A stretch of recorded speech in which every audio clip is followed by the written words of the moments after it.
Hello, hello, hello. Good evening, everyone. Good evening. Good evening. Oh my goodness, how are you all doing?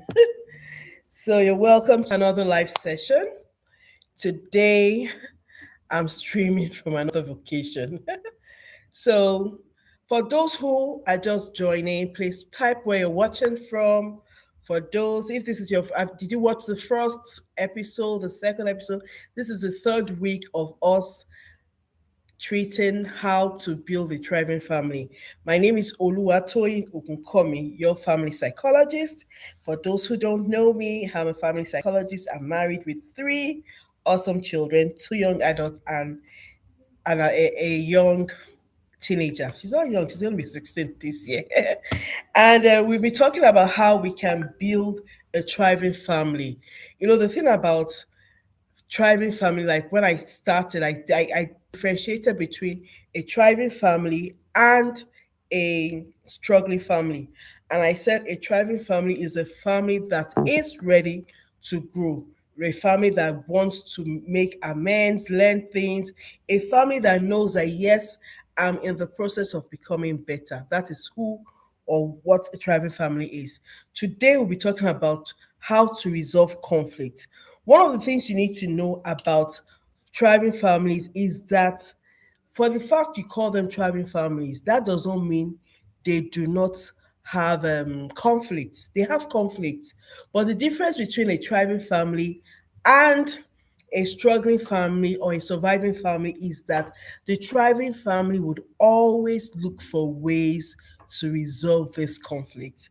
So, what is a conflict or what are family conflicts? So I'll be discussing the different types of conflicts. So one of the things I'm going to discuss today is what is family conflict, the different types of family conflict, how to resolve this family conflict, the root causes of this family conflict, and yes, of course, how to resolve this conflict. So as you're joining, please tell me where you're watching from. I'm waiting. Okay, I have Faith here. Faith here says she's watching from Abuja. That's good. That's good. Do you have more people who want to join? Okay, okay. So the difference between a thriving family and a struggling family is that a thriving family will always look for solutions to resolve their conflicts. Absolutely, absolutely. So let's go straight into it. So what is conflict family? What are conflict families? So when you hear the word conflict family, when you hear the word family conflict, what comes to mind is, I'm sure, tension, disagreement, or probably a struggle. And these are all true. When you hear of family conflict, it is when there's a disagreement between family members. And this disagreement is not just most times these disagreements are things that can actually be resolved immediately or things that can be resolved within a few weeks or with a few hours. However, because of individual differences, because of emotions or unmet expectations, most times these conflicts are not resolved. Conflict in itself is okay, it's not bad, because it's when there are conflict that's when we're able to resolve underlying issues. However, most family most family members don't know how to handle conflicts, and that's why conflicts tend to escalate, and when it escalates it now becomes something that they can't handle or they can't solve. Conflicts, yes, good. Conflict comes when there's conflict, there's always a way to resolve the conflict. When conflict comes, it leads to greater understanding, it leads to stronger relationship when handled well. But when these conflicts are not handled well, that is when they linger and they might become really, really bad. So today I'm going to talk about the different types of conflicts, and I would also talk about the root causes of conflicts. So the first type of conflict that exists is between the spouse, husband and wife. Yes, because they are the first two members of the family, the husband and the wife. That's first two members of the family. That's um the first level. between spouses. The first type of family conflict is between spouses, husband and wife. Please, if you can hear me, please can you just put in the comment section you can hear me? Because it seems like I'm not getting any. If you can hear me, please put in the comment section that you can hear me, please. If you can hear me, please put in the comment section that you can hear me. Let me know that people can still hear me, please. Let me know. Yes, we can hear you. Thank you so much. Yes. So the first type of conflict, or the first one that is between the couples, husband and the wife, yes, they are the first member of the family anyway. And when there's conflict between husband and wife, if not resolved amicably, if not resolved well, might lead to divorce. Now, the second type of conflict is between the parents and the children. Yes, between mommy and the children, or between daddy and the children, or between mommy, daddy, and the children. That's the second level of conflict in the family. And this happens when the parents and the children disagree on either behavior, rules, discipline, school, friendship, independence, or communication. When it comes to parents and their children, there are so many things that might cause conflict, but the ones that is really, really prominent the most, it has to do with behavior and children not following rules. Oh my goodness.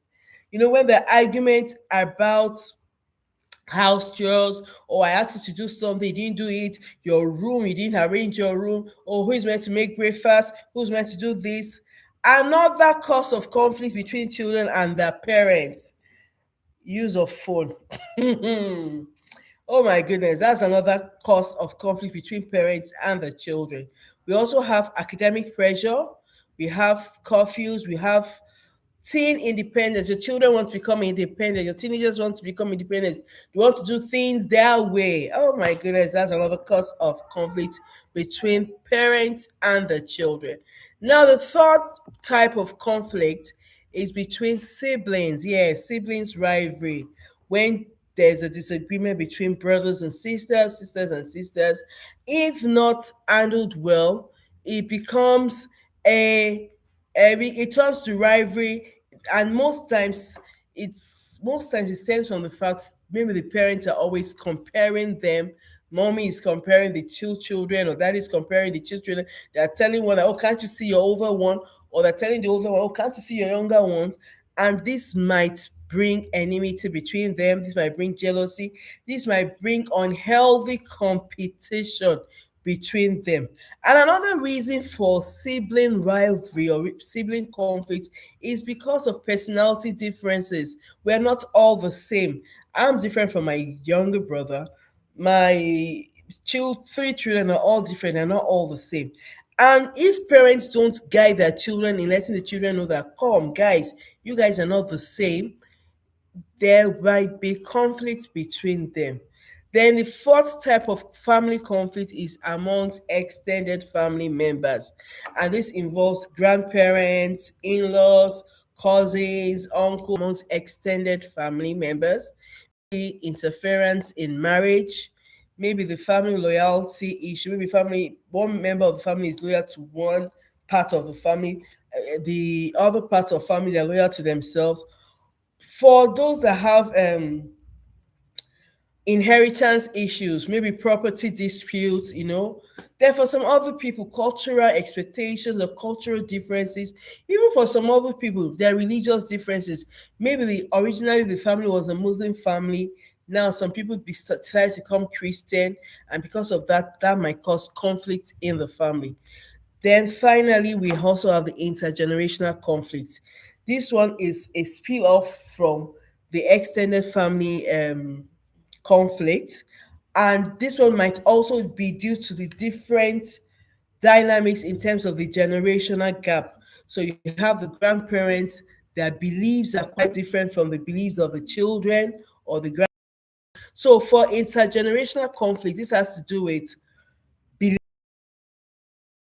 lifestyles, expectations, and all that. So you have traditional values versus modern values. You have career choices. You have religion practices. You have a parenting approach. All these are reasons for intergenerational conflict. So right now I'll be going into, okay. I hope I'm not going too fast. Okay, thank you so much to the scribe. Thank you so much, Faith. Thank you so much for being our scribe. Now, I've spoken about spousal conflict. I've spoken about parents, children conflict. I've spoken about siblings conflict. I've spoken about extended family conflict, and I also spoke about intergenerational conflict. So the question now is, why? What is the root cause of all this conflict? Why do we have conflicts amongst these people in the family? What's the root cause? Why is there conflict?